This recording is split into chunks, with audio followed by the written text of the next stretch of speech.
tem mais coisa por vir. Eu havia determinado que fosse preservado o iCloud do sicário. Essa semana eu determinei a quebra desses dados. Vamos ver o que virá de lá, que deixou Armando, o sicário, passando mal. Em um dos vídeos anteriores, eu trouxe aqui as declarações do ministro André Mendonça do Supremo Tribunal Federal, que praticamente deu pistas de que ainda havia muita coisa para vir à tona. E pelo que estamos vendo agora, aquelas palavras podem ter sido apenas o começo. Segundo o ministro, novas informações e fatos relevantes poderiam surgir nas semanas seguintes. E a pergunta que fica é: o que ainda não foi revelado? O que está prestes a aparecer e pode mudar completamente o rumo dessa história?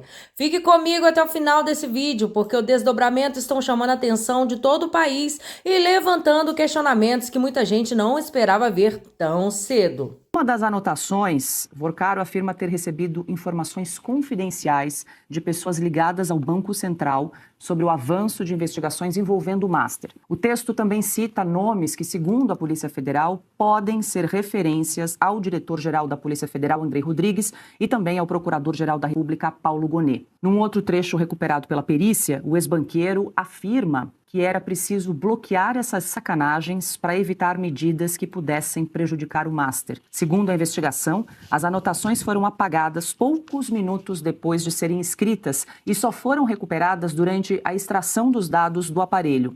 O Vorcaro tinha um modo aí de agir, né? Esse modus operandi de utilizar o bloco de notas do celular para algumas mensagens ali mais delicadas, inclusive com aquele modo de visualização única que a mensagem se autodestrói depois de lida pelo destinatário. Aí, essa é uma mensagem, veja bem, do dia 30 de outubro de 2025.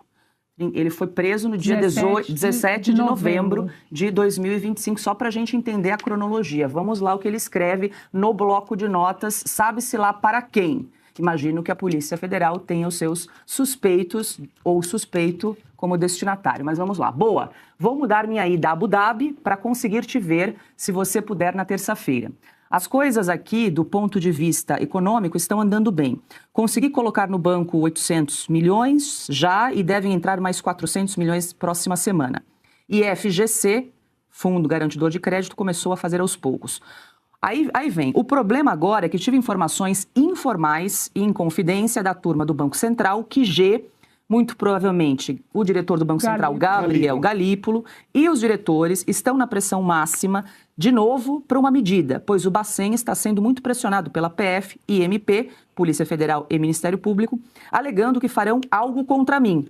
É importante reforçar, aqui é importante reforçar mesmo, reforçar com o Andrei e Paulo, muito provavelmente o diretor-geral da Polícia Federal, Andrei Rodrigues, e o PGR, Paulo Gonet, para não deixar ninguém de baixo fazer uma sacanagem, que aí vai tudo para o saco. Estou disponível para tratar e explicar qualquer coisa, só não pode ter sacanagem. Vou te mandar os nomes que têm ido ao Bacen alegando que farão algo em breve. Ana, essa foi a íntegra de uma mensagem do bloco de notas de Daniel Vorcaro. Agora, chama muito a atenção os nomes de Andrei e Paulo. É importante reforçar com Andrei e Paulo. Não, e também porque ele diz que está sendo muito pressionado pela PF e MP. Andrei e Paulo, né? MP, PGR, aí a questão aqui é que parece que nós temos dois Brasis, né? Quem na Polícia Federal está no esquemão Master, quem no MP, PGR está no esquemão Master, porque dizer que vai... isso aqui é gravíssimo, né? Quando ele menciona... é importante reforçar com Andrei e Paulo para não deixar ninguém de baixo, ou seja, esses investigadorzinhos que querem descobrir o que está acontecendo, que querem fazer o seu trabalho, que honram o dinheiro do pagador de impostos, esses investigadorzinhos da PF, esse tipo de mensagem em qualquer democracia minimamente saudável causaria um terremoto de proporções bíblicas. Cairia o Andrei, cairia o Paulo, e até quando nós vamos fingir que antes de ontem ou 3, 4 dias atrás foram 30 milhões para o presidente do Senado, né, os supostos 30 milhões para o presidente do Senado, que disse que não. Agora, um dos homens fortes do atual governo com tudo isso que nós acabamos de falar do Jacques Wagner. Ou seja, não dá, diante de tantas barbaridades, e isso nós estamos em um celular, hein? Um celular. Pois é, pessoal, e parece que a história está longe de acabar. Novas mensagens que teriam sido analisadas durante as investigações da Polícia Federal começaram a vir à tona e estão movimentando os bastidores desse caso que já vem gerando enorme repercussão. E tem um detalhe que está chamando a atenção. 2 nomes conhecidos aparecem citados nessas revelações e se tudo se confirmar, muita gente pode estar acompanhando os próximos capítulos com bastante preocupação.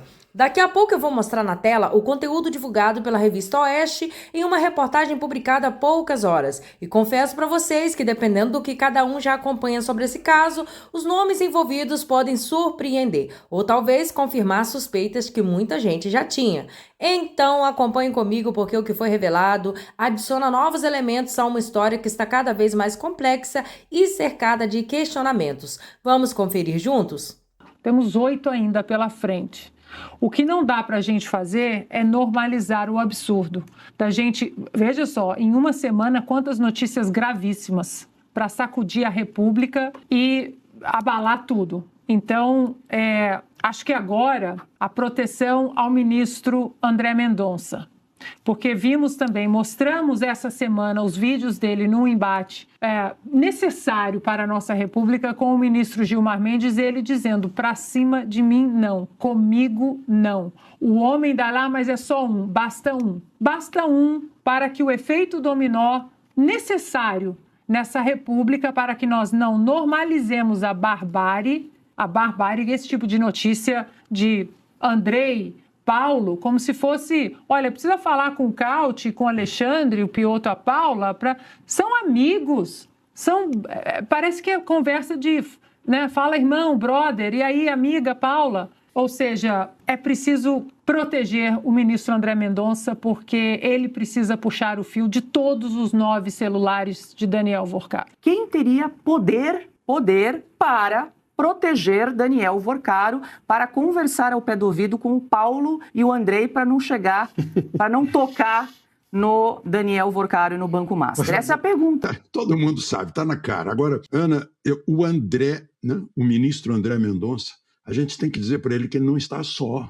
Ele está com o apoio de todas as pessoas honestas neste país e que têm mais de 3 neurônios e que percebem tudo. Isso está muito claro. Eu tenho dito aqui que tem um contrato de 129 milhões, ele fala por si, com a eloquência de um vulcão. Né? Só que, como a Ana mencionou, num país sério, a pessoa não duraria 1 hora depois de revelado. Né? Aqueles aportes no Taiaiá.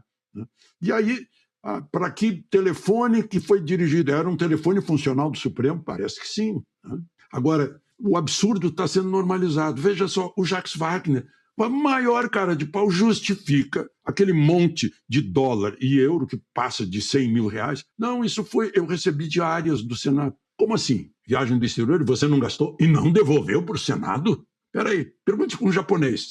O que ele faria? O japonês da Toyota, que fosse viajar para o Brasil, recebesse diárias, devolveria o que não gastou. Porque o dinheiro não é dele. Ele não foi premiado com diária. A diária é para ressarcir o gasto diário dele. Isso não é uma remuneração. Sai do suor do pagador de impostos brasileiro. Mas não dão a mínima para o pagador de impostos brasileiro. É isso que tem que mudar, ou não haverá democracia, não haverá justiça. Não haverá justiça social, como gostam de falar. Então, até que a Suprema Corte da Itália diga o rei está nu. Porque todo mundo sabe aqui no Brasil. Meus amigos, depois de tudo que foi apresentado, cada um pode tirar suas próprias conclusões. Quando certas informações começam a surgir de forma tão explícita, fica difícil ignorar os questionamentos de inevitavelmente aparecem e estão aparecendo. Há momentos em que os fatos falam por si, e cabe ao público analisar com atenção tudo o que está sendo revelado. O que chama atenção é a gravidade das mensagens divulgadas e o contexto em que elas aparecem. Se forem autênticas e devidamente confirmadas pelas autoridades competentes, estamos diante de algo que merece esclarecimentos profundos e transparentes. E tem outro ponto importante: quando figuras públicas envolvidas em temas sensíveis afirmam sofrer pressões, ameaças ou risco à própria segurança deles, isso naturalmente aumenta a preocupação e o interesse da sociedade sobre o que realmente está acontecendo nos bastidores. O mais impressionante é a velocidade com que novos fatos continuam surgindo. E cada semana aparecem novas informações, novos documentos, novas versões e mais perguntas que ainda aguardam a resposta. E enquanto isso, o debate público fica cada vez mais intenso. Agora eu quero ouvir de vocês. O que vocês acham dessas novas revelações? Essas mensagens mudam a forma como vocês enxergam esse caso? Estamos diante de apenas mais um capítulo ou de algo muito maior que ainda está por vir? Deixe a sua opinião de vocês nos comentários, porque esse assunto promete gerar muita discussão nos próximos dias. Deixe seu like, compartilhe esse vídeo, inscreva-se no canal para acompanhar os próximos desdobramentos. Eu vou ficando por aqui, mas sigo acompanhando tudo de perto, porque pelo clima que se vive em Brasília, essa história está longe de chegar ao fim. Até a próxima! Conta tudo.